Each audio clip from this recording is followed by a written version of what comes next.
Hi everyone, welcome back to Shine Classes. First of all good evening. कैसे हैं आप सब? होपफुली सभी बहुत अच्छे हैं। चलिए आए करते हैं बहुत ही शानदार सी अपनी एक अच्छी सी क्लास को। फिलहाल सभी क्लास अच्छी होती है, टॉपिक्स अच्छे हैं, सिलेबस आपके काफ़ी कवर अप में है, तो जल्दी स्पीड को बढ़ाते हैं और एक नया इंटरेस्टिंग टॉपिक है जो डिस्कस करते हैं, जो कि आपके बुद्धि लब्धि का एक नया नाम है।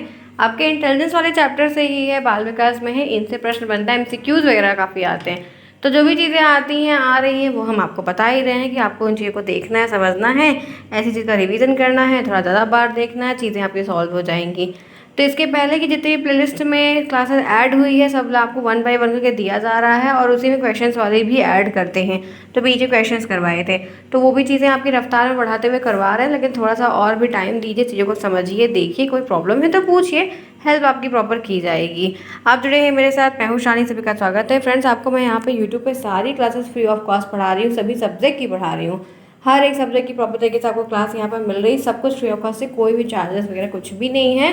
तो ये चाहती हूँ कि चैनल को सब्सक्राइब करिए, दोस्तों में शेयर करिए। और 2023 का आपका एडमिशन है, आप 2023 बैच के हो, तो मैं नया पढ़ा रही हूँ, बल्कि प्लेलिस्ट में बनी हुई है, पूरी प्लेलिस्ट में हर क्लास हुई भी है, लेकिन फिर नए तरीके से नए सिरे से आपको पढ़ा रही हूँ, क्योंकि नई चीज़ों में नया तरीका, नया सब्जेक्ट, नया टॉपिक कुछ चीज़ें रहती हैं तो जो काफ़ी इंटरेक्टिव होता है, तो वो चीज़ें ध्यान में रखिएगा। सबसे इंपॉर्टेंट, अगर कुछ इस क्लास में अभी तक के लिए है तो टेलीग्राम ज्वाइन करिए।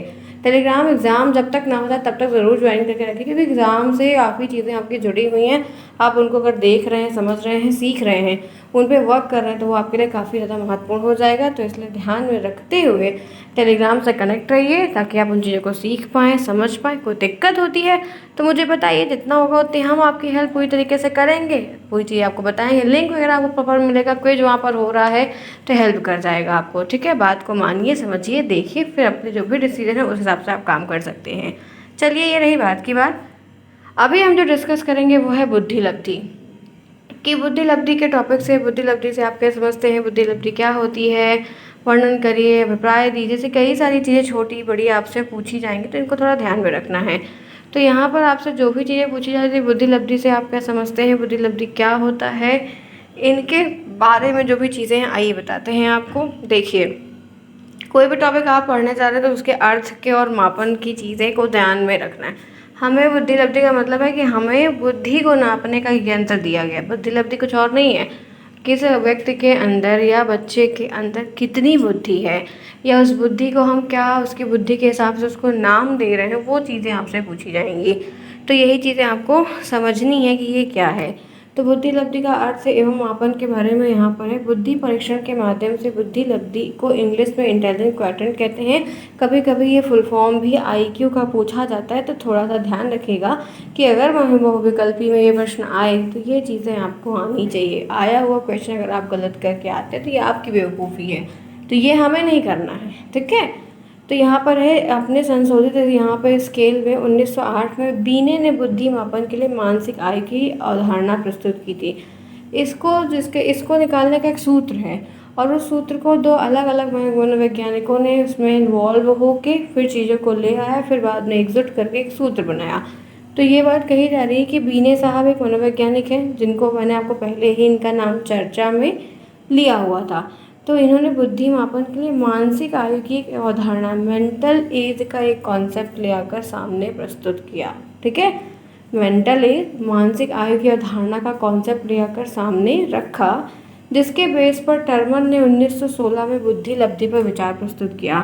मतलब पहले बीने ने 1908 में एक कदम उठाया, उस पर कुछ चीज़ों को ले आकर रखा किया, उसके बाद टर्मन साहब, ये भी एक मनोवैज्ञानिक हैं, ठीक है, तो इन्होंने जब चीज़ों का एनालिसिस किया, देखा, तो इन्होंने बुद्धि लब्धि का विचार प्रस्तुत किया।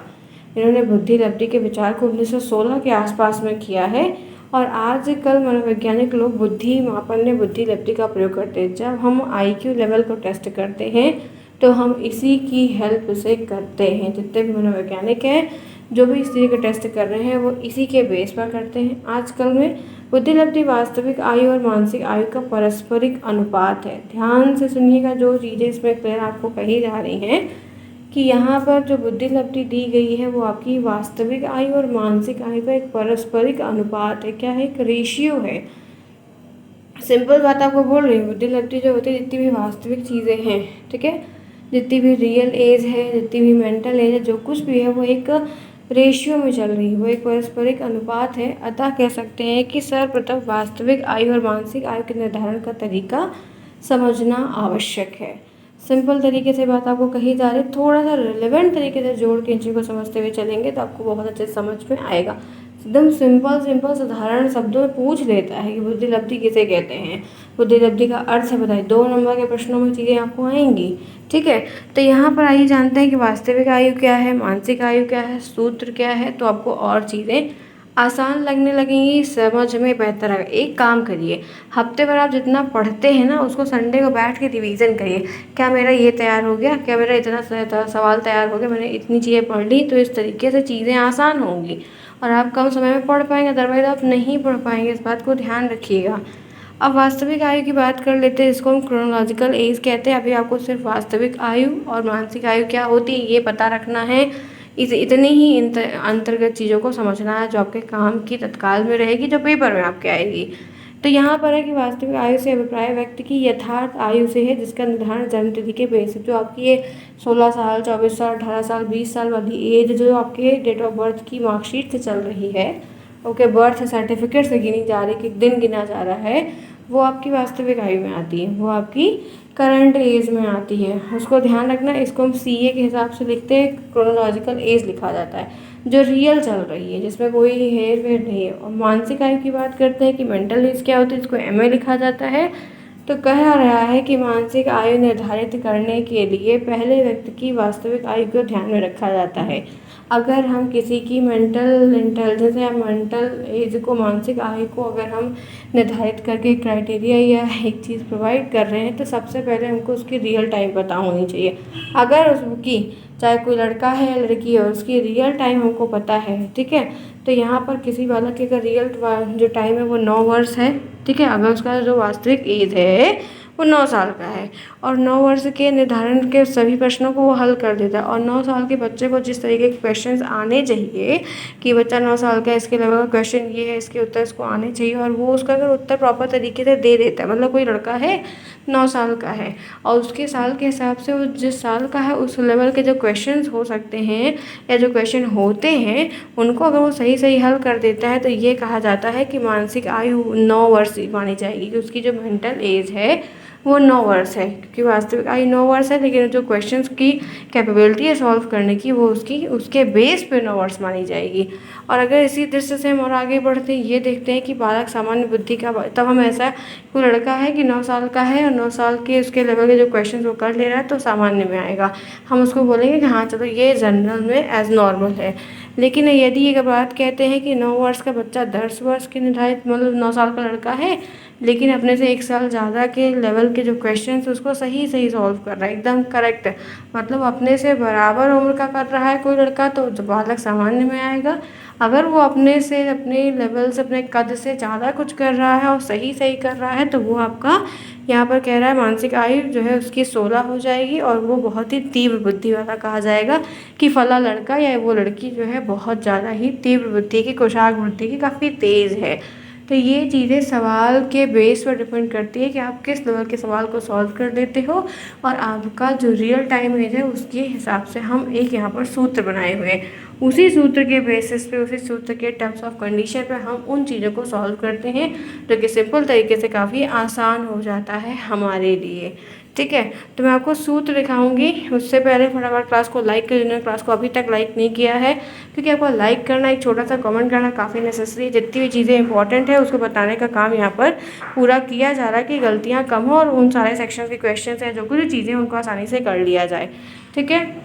फ्रेंड्स, टेलीग्राम से जुड़े रहिए, नाम शालिनी क्लासेस है। अगर आप टेलीग्राम से जुड़े हैं, कोई क्लास है, क्विज है, सैम्पल है, क्लास हो रही नहीं हो रही, सब कुछ बताया जाए, इवन सारे सब्जेक्ट की नोट्स भी अवेलेबल है। एटलीस्ट कोशिश करिए कि जितना कोर्स आपने पढ़ रखा है पढ़िए, जो नहीं पढ़ा उसको और पढ़ने का प्रयास करिए, रिवीजन करिए, समय को यूटिलाइज़ करिए, ताकि आपका बेस्ट और अच्छा रिजल्ट आए, ठीक है। क्लियर है? सभी ने कर दिया होगा, आई होप सो। काफ़ी अच्छे हैं आप लोग, समझदार भी हैं। चलिए, यहाँ तक की बात तो हमने डन कर ली। अब बात कर लेते हैं बुद्धि लब्धि निकालने का सूत्र, ठीक है। बुद्धि लब्धि के इनके भी सूत्र हैं, हर चीज़ के पैमाने हैं तो इनके भी रूल्स हैं। तो बालक की वास्तविक आयु और मानसिक आयु के अनुपातिक स्वरूप को ही बुद्धि लब्धि कहा जाता है। जो कोई लड़का है उसकी जो वास्तविक आयु, जो उसकी रियल टाइम एज है, उसकी जो मेंटल एज है, उनका जो एक रेशियो है उसी को हम बुद्धि लब्धि कहते हैं, या वो बुद्धि लब्धि के नाम से जाना जाता है। तो बालक की वास्तविक आयु और मानसिक आयु के अनुपातिक स्वरूप को बुद्धि लब्धि कहा जाता है। ठीक है, यहाँ तक समझ में आ रहा है। बुद्धि लब्धि की यह अवधारणा सर्वप्रथम मनोवैज्ञानिक यहाँ पे टर्मन द्वारा प्रस्तुत की। बुद्धि लब्धि का एक चार्ट है जो टर्मन साहब ने, ये एमसीक्यू क्वेश्चन बनता है, किसने दिया, किस मनोवैज्ञानिक ने वो चार्ट दिया है, वो अवधारणा जो प्रस्तुत की है बुद्धि लब्धि को लेकर, एक टेबल बनाई है इन्होंने, वो किसने दी है, तो वो टर्मन ने दी है। बहुत इंपॉर्टेंट क्वेश्चन है जो बहुत बार आपको आपके पेपर में पूछा जाएगा, इसलिए आपकी रिस्पॉन्सिबिलिटी बनती है इसको मार्क करके रख लीजिए, हाईलाइट करके, और लिखिएगा। जो चीज़ें आपको बोल रही होंगी ये क्वेश्चन यहाँ पर इस तरीके से आएगा तो वो डेफिनेटली आएगा, इतना ध्यान रखिएगा। इसकी गणना के अंतर्गत व्यक्ति की मानसिक आयु वास्तविक आयु से क्या करते हैं, भाग दे देते हैं और उसको 100 से गुणा कर दिया जाता है। यही है बुद्धि लब्धि का सूत्र। मैं आपको दिखाती हूँ कुछ इस तरीके से। बुद्धि लब्धि निकालने के लिए जो उसकी लड़के की मेंटल एज होती है उसको जो उसकी वास्तविक एज होती है उससे भाग देकर 100 से गुणा कर देते हैं। ये सूत्र देखिए, ये सूत्र सभी लोग स्क्रीनशॉट लीजिए। इसके एमसीक्यूज आएंगे, 4 अलग अलग तरीके से आपको दे देगा। आपको जब कंफर्म रहेगा, आप एकदम सॉलिड कंफर्म रहोगे तभी आप टिक करवाओगे, नहीं तो वहाँ पर क्या होता है कि हमको सब सही लगता है, चारों सही लगता है, नहीं ये वाला था फिर ये नहीं। तो ये ध्यान रखना है, वहाँ पर MA और CA लिखा होगा। ठीक है, MA और CA करके लिखा होगा, तो इसमें कन्फ्यूज मत होएगा कि MA क्या है CA क्या है। यहाँ पर शॉर्ट फॉर्म में दिया गया, फुल फॉर्म में है, वहाँ पर शॉर्ट फॉर्म में रहेगा। ठीक है, अब जैसे मैं आपको बुद्धि लब्धि निकालना बता दी, बुद्धि लब्धि का सूत्र बता दी, अब मेरी जिम्मेदारी ये है कि मैं आपको एक उदाहरण भी दिखा दूँ। यदि किसी बालक की वास्तविक आयु 5 वर्ष है, उसकी जो वास्तविक आयु है वो 5 वर्ष है, आपको दिख रहा है, समझ में आ रहा है कि एक लड़का है और उस लड़के की जो वास्तविक आयु है वो 5 वर्ष है, वो 5 वर्ष से ज़्यादा उसके पास भी कुछ भी नहीं है। तो यहाँ पर यदि किसी बालक की वास्तविक आयु 5 वर्ष है, उसकी जो मेंटल आयु है 7 वर्ष है, तो बुद्धि लब्धि इस प्रकार जो निकल जाएगी वो क्या निकलेगी, तो MA/CA इंटू C इंटू 100 करेंगे तो मानसिक आयु कितनी है, 7 वर्ष है, और उसकी रियल टाइम कितनी है, 5 वर्ष है। तो 7/5 इंटू 100, इसको सॉल्व करोगे तो ये 140 आएगा। कितना आएगा, 140। कोई दिक्कत बताइए, कोई समस्या, कोई लड़का हो लड़की हो कुछ भी हो, अगर रियल टाइम एज पता है, वास्तविक आयु पता है, आप मेंटल एज पता है, सूत्र में सब कुछ दिया गया है, आप आराम से सूत्र के बेसिस पे उसको डिफाइन कर सकते हैं। ठीक है, आगे बढ़े। ये ध्यान रखिएगा कि ये 2 नंबर के प्रश्नों में आएगा, ये आता है, ये ऐसे ही नहीं, ये सूत्र वाले आते हैं और इस सूत्र के बेस पे एक सवाल के प्रश्न भी आते हैं। आपके इस बाल विकास में मीन मोड मीडियन भी आएगा, मीन मोड मीडियन के थोड़े थोड़े सूत्र जो हैं वो भी पूछे जाते हैं। चलिए, तो यहाँ पर लिखा हुआ निष्कर्षता अगर हम देखते हैं तो बुद्धि लब्धि मानसिक योग्यता का मात्रात्मक और तुलनात्मक रूप प्रस्तुत करती है। जी हाँ, एकदम सही है। जो बुद्धि लब्धि होती है वो जो क्वालिटी होती है उसमें क्वांटिटी कितनी है, कंपेरेटिबिलिटी कितनी है, तुलनात्मक कितना है, वो चीज़ को प्रस्तुत करने का काम बुद्धि लब्धि के द्वारा किसी भी बच्चे का किया जाता है।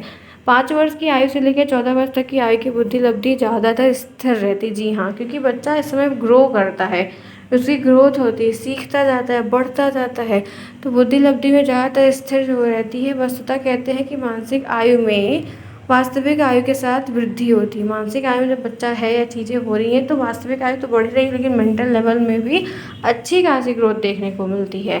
ठीक है, तो लेकिन तो 14 वर्ष के आसपास कहीं ना कहीं फिर आगे जब एक बैक तो कोई एक अगर स्टार्ट हुई तो ये नहीं कि चलती जाएगी, चलती है, रुकना तो पड़ेगा, कहीं ना कहीं छोटा ही ब्रेक लेना पड़ेगा, लेकिन ज़रूर लेना पड़ेगा। तो वो चीज़ क्या होती है, रुकती है। परिवेश में परिवर्तन लाकर बुद्धि लब्धि में परिवर्तन भी करना काफ़ी संभव है। गैरेट का मत है कि अच्छा बुरा परिवेश होने से बुद्धि लब्धि में 20 पॉइंट तक की वृद्धि है, कम है। अगर आपका इन्वायरमेंट अच्छा नहीं है, चीज़ें अच्छी नहीं कम, तो वो चीज़ें आपको बढ़ने के साथ साथ निगेटिव पॉइंट की तरफ भी कर सकती हैं। आपका सामाजिक और आर्थिक स्तर जो है वो भी बढ़ जाता है, प्रॉब्लम्स आपको बढ़ती है, बिल्कुल बढ़ती है। स्तर आपको कभी ऊपर होगा, कभी डाउन होगा, कभी शून्य भी हो जाता है, बहुत सारी चीज़ें देखने को भी मिलती हैं। तो इस तरीके से बुद्धि लब्धि के जो रेशियो हैं, जो एक लेवल है, उसमें कुछ चीज़ों को इतना ध्यान में रखते हुए कैटेगरी को भी बनाया गया है। ठीक है, यहाँ तक फ्रेंड्स बात समझ में आई है, बहुत बेसिक है सवाल है, ये जो सूत्र बताया इनके बेसिस पे आएगा। मैं टेबल दिखा दूँ तो ये देखिए, ये टेबल है, बुद्धि लब्धि है, ये गैरेट ने बताया, ये मेरिल ने, ये वेस्ला ने अलग अलग बताया। जो लड़का है जो 0 से लेकर 69 तक की बुद्धि लब्धि है तो गैरेट ने बोला दुर्बल है, मानसिक रूप से दोषी है, मानसिक रूप से दुर्बल। सारे लोग अलग अलग दे दिए ना, एक जैसा नहीं दिए, सबका कैटेगरी डिवाइड करना अलग अलग है। कोई 70 से 72 के बीच में है तो इसमें किसी ने अत्यंत मंद बता दिया, किसी ने सिंपल बेसिक बता दिया, कोई ने सीमांत बताया। जो 80 से 79 का है वो पिछड़ा हुआ है, आप देख सकते हो औसत से कम है। तो ये एक तीनों लोगों के अलग अलग जो है डिसाइड किया है, कोई ज़रूरी नहीं है कि सबका एक ही होगा, तीनों ने अपनी बेसिस पे। जो 140 है, या ये जान के रखना कि कभी कभी हाईएस्ट और लोएस्ट पूछा जाता है, तो 140 का जो पॉइंट दिया गया है रेशियो, वो सबसे हाईएस्ट है, सबने उसको अति उत्तम, अच्छा, बेस्ट, सुपर कहा है। 140 से ज़्यादा है तो और अच्छा है, 120 और 30 के बीच में है तो श्रेष्ठ है, 110 से लेकर 19 के बीच प्रभावशाली है, फिर 90 से 100 एवरेज है। इस तरीके से लो लेवल है, लो से हाई होता है, मिडिल होता है और अपर जाता है। तो इस तरीके से तीनों लोगों ने अलग अलग डिवाइड कर दिया, उनके बेसिस पे हम इसको डिवाइड करके देख लेते हैं, ठीक है। तो ये वाली जो इमेज है, ये टेलीग्राम पर मैं शेयर कर दूँगी, ये पूरा PDF भी कर दूँगी, कोई दिक्कत की बात नहीं है, लेकिन उसके लिए आप टेलीग्राम से कनेक्टेड रहेंगे तभी जो कर पाएंगे। तो यहाँ पर ये टेबल थोड़ा जानना समझना, क्योंकि इन टेबल से ना MCQ बनता है, मल्टीपल चॉइस दे देते हैं, बोलते हैं कि इस कैटेगरी का बच्चा इतनी इतनी IQ है तो वो कौन सा होगा, ठीक है। तो चलो आज की क्लास करते हैं ओवर, उम्मीद है काफ़ी अच्छी रही हो क्लास। अगर पसंद आए ज़्यादा देर लाइक करना बिल्कुल नहीं भूले, कोई दिक्कत है तो पूछिए, जितना होगा आपकी हेल्प की जाएगी। मिलते हैं नए टॉपिक में, तब तक के लिए take care, bye bye, see you soon, best of luck, keep smiling.